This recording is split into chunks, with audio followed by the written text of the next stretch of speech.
So tonight for snack, I decided to make my family some balut. Balut is a duck egg with a baby duck inside. And the way you cook this balut is you have to boil the egg for 30 minutes. Once the egg's cooked for 30 minutes, you're going to get the herbs, salt and peppers. And the first thing you're going to do is you see that symbol? That's the symbol where you have to crack the egg. So crack it nicely. And once you open up the shell, the first thing you're going to see is the juice. That juice is bomb.com. Add a little salt and pepper into that juice and enjoy slurping the juice up. This is the best part about eating the balut is slurping that juice. That juice is so sweet, tasty, and so flavorful. So once you enjoy sipping up all that juice, right? What you're gonna do is get that herbs, crack the egg a little bit more, and dig in, and you will see a whole duck right there. That's the top of the duck.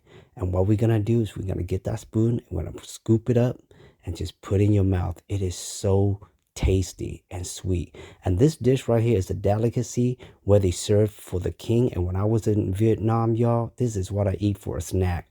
It is so delicious. And look at my kids, they are loving it. They always have two, especially the little one. He is loving that little balut.